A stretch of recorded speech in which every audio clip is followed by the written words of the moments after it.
si je te posais la question, c'est quoi les deux qualités les plus essentielles pour une femme? Quelles sont ces choses-là que si elle manque de les avoir, si elle manque de les posséder, ça se peut qu'elle manque, elle passe à côté d'une grande partie de sa vie. Probablement que tu me diras que c'est l'amour, c'est la douceur, mais oui que ça fait partie de la vie d'une femme, que ça fait partie de la vie d'une mère, que ça fait partie de la vie d'une épouse. Mais est-ce que c'est ça qui doit être à la base? Reste avec moi, puis je t'en parlerai. Quelles sont les deux qualités les plus essentielles qu'une femme doit posséder si elle veut réussir au féminin? Bienvenue sur la chaîne de l'épanouissement global. Mon nom c'est Josiane Carole. Je suis en mission pour booster, muscler le mindset de toutes les femmes qui veulent réussir au féminin, de toutes les femmes qui, comme moi, ont hâte de pouvoir réussir, de pouvoir s'accomplir, se réaliser à travers leur casquette de mère, d'épouse et de femme. Aujourd'hui, on traite de la thématique essentielle qui est de savoir quelles sont les deux caractéristiques, les qualités incontournables qu'une femme devrait avoir, une mère devrait avoir si elle veut réussir. Moi, je te dirais que j'en ai trouvé deux. La première étant la vision. Comment pourrais-tu réussir si tu ne sais pas où tu t'en vas? Comment pourrais-tu réussir si tu ne sais pas c'est quoi ton plan? Comment est-ce que tu pourrais passer à l'action si tu ne sais pas l'action de faire quoi? Comment pourrais-tu évaluer si tu as bien agi ou si tu avais des choses à combler, si tu n'avais pas une vision de qu'est-ce qu'il y avait à faire? Si tu ne planifies pas ta vie, le monde va la planifier pour toi. Si tu ne planifies pas ta vie, maman, le gouvernement va la planifier pour toi. Si tu ne planifies pas la vie de tes enfants, le gouvernement va planifier pour toi. Quand ils se lèvent le matin, le gouvernement a déjà prévu tout ce qu'on va leur dire. Je ferai une vidéo en passant pour parler de ce qui se passe dans les écoles, de ce qu'on enseigne aux enfants. Puis toi, maman, qu'est-ce que tu fais pendant ce temps? En tant que mère, c'est quoi ta vision? Apprêter de bons plats copieux, mais oui qu'on en a besoin. Ça rend le cœur joyeux, puis ça fortifie les muscles. Mais après ça, demain, tu vas refaire la même chose. La semaine prochaine, à la Noël, il y en aura. À la Saint de Grâce, il y en aura. Et chaque année, mais après ça, c'est quoi? C'est quoi le but?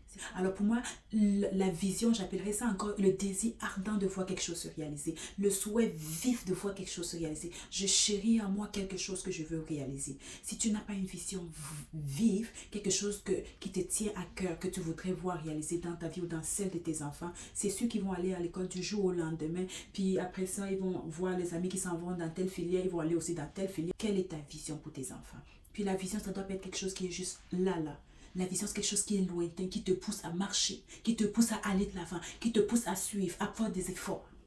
Ça, c'est le premier point. Quelle est ta vision? Puis l'autre chose, c'est que nous, les femmes, nous avons cette lourde mission parce que chaque enfant est unique. Alors pour chaque enfant, j'ai une vision. Ils ne vont pas tous aller dans la même école, ils ne vont pas tous faire la même filière, ils n'ont pas tous les mêmes compétences, ils n'ont pas tous les mêmes besoins, ils n'ont pas tous les mêmes défis. Alors, quelle est ma vision pour chacun d'eux? Quand je vois chacun d'eux là, qu'est-ce que je projette pour eux? Parce qu'on va demander à quelqu'un, qu'est-ce que tu souhaites pour tes enfants? Ah, moi je souhaite qu'ils soient heureux. Ok. Excuse-moi, là, mais être heureux, là, je peux être heureux à 15 h, puis à 20 h le soir, avant de m'en aller dormir, je suis toute malheureuse à cause d'une parole que quelqu'un m'a envoyée, ou un texto que j'ai lu, ou bien une info aux news que j'ai lu, puis qui m'a tellement démoli, puis c'est fini. Donc, dis que je veux que mes enfants soient heureux dans ce qu'ils veulent. Non, il faut que tu aies une vision.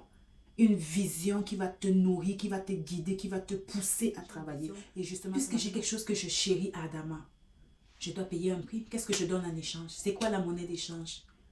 Je veux voir mes enfants être parmi, je prends un exemple tout banal, je veux voir mes enfants faire partie des députés juniors de l'Assemblée nationale. Qu'est-ce que je donne en échange? Je veux voir mon enfant faire partie de l'équipe de basketball de son quartier, ou bien je sais pas, je veux voir mon enfant aller dans des compétitions nationales, internationales, je veux qu'il développe une carrière sportive. Qu'est-ce que je donne en échange pour l'avoir? Je veux que mon enfant devienne un ambassadeur du royaume de Dieu. Qu'est-ce que je donne en échange? Qu'est-ce que je donne en échange? Vois-tu, quand on a une vision, ça nous pousse à payer le prix. Alors quand j'ai une vision, je ne peux plus m'amuser à me lever le matin comme je veux, je me couche à l'heure que je veux, je dors à l'heure que je veux. Non, parce que j'ai une vision, je paye le prix.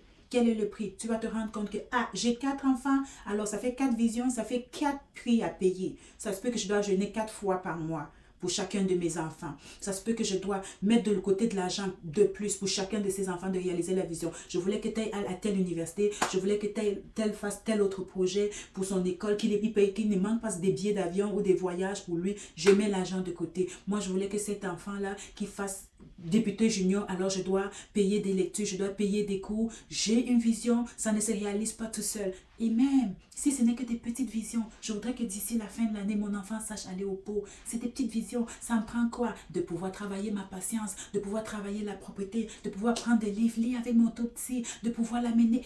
Il faut payer un prix, maman. Il faut payer un prix. Rien n'est gratuit dans la vie. Si je veux quelque chose, je dois pouvoir me dire combien ça coûte ou qu'est-ce que ça coûte.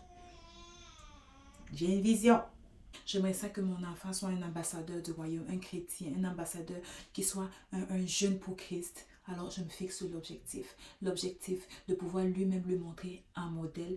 C'est quoi un enfant de Dieu? Je me fixe de payer le prix, de faire des jours de prière avec lui, de lui enseigner la Bible. Je ne confie pas la mission au pasteur ou à l'école de dimanche, non. C'est moi qui veux cet objectif, c'est pas la maman de l'école de dimanche qui le veut. Puisque j'ai tellement à cœur que mon enfant soit un ambassadeur du royaume, j'ai ma vision en tête de comment j'aimerais que ça fonctionne.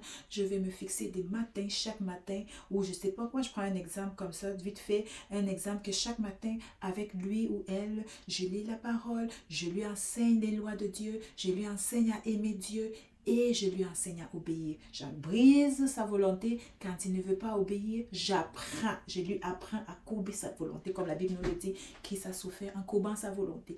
Quand je veux lui apprendre les voies du Seigneur.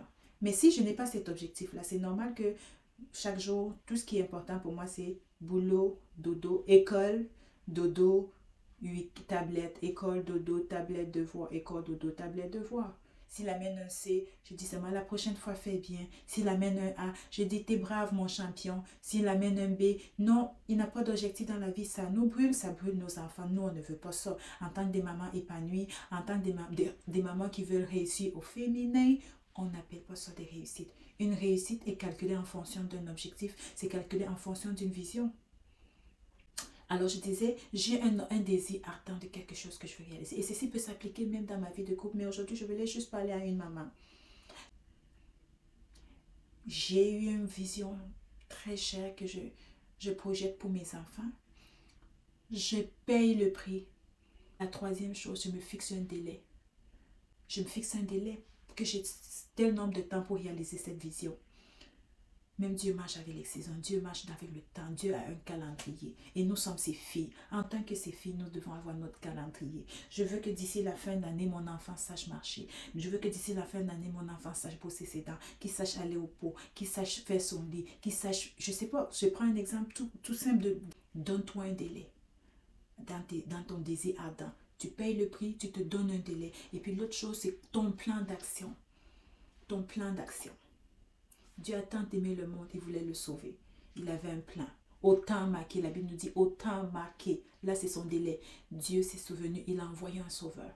Il a fait un plan. C'est quoi notre plan pour nos enfants? Après avoir donné ton plan, parle-en. Parle-en. Tu pourrais l'écrire pour ne pas oublier ta vision. C'est très important d'écrire sa vision, mais c'est surtout important d'en parler. Mais si je veux faire de ma fille ou de mon fils quelque chose, je dois lui communiquer cette vision. Je dois lui donner la foi de cette vision. C'est un peu comme le Seigneur avait un plan pour que Marie soit la mère du Sauveur. Mais il ne vient pas lui expliquer la vision. Il ne vient pas lui expliquer son plan. Il ne vient pas la mettre dans le projet. Comment est-ce que ça va se passer? Il faut qu'elle soit au courant. Il faut qu'elle soit gagnée aussi par la vision. C'est toi le visionnaire, maman. C'est toi qui as la vision. C'est toi qui sais où tu veux aller. C'est toi qui sais où tu veux amener ses enfants. C'est toi qui sais où tu veux amener ton équipe. Mais il faut leur parler. Il faut les contaminer. Il faut les contaminer. Je suis contente du mot. Il faut les contaminer avec ta vision.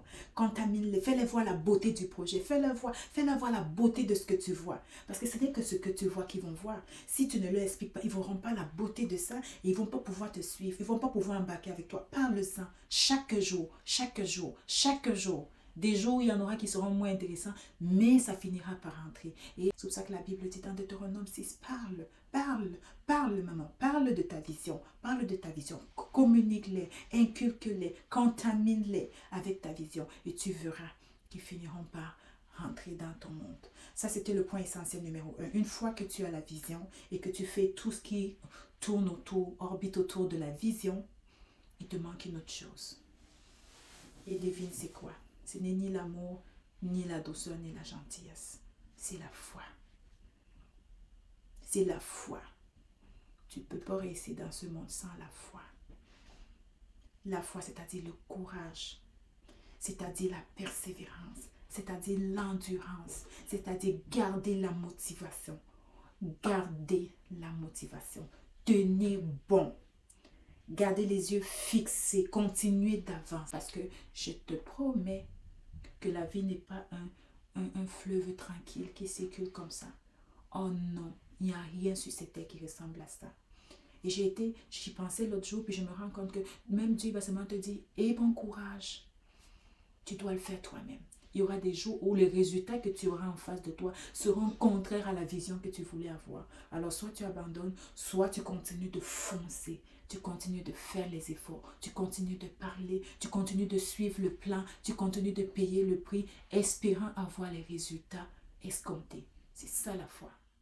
Si tu n'as pas la foi, tu vas être découragé, démoli par les commentaires des hommes, découragé par les résultats que tu veux voir et tu seras dégoûté, tu vas abandonner. Il me faut la foi pour savoir que même quand mon enfant ne comprend pas et qu'il se comporte différemment à ce que je vois, je sais qu'il y a en lui un héros qui dort. Je sais qu'il y a en lui un talent qui n'est pas encore multiplié. Je sais qu'il y a en lui un champion qui n'est pas encore ses trophées. Je sais qu'il y a en lui un tueur de géants qui manque seulement le courage. J'espère que cette vidéo t'a poussé à réussir. Alors, si tel est le cas, laisse un pouce. Cela permettra de référencer la vidéo. Et on dit peace and joy.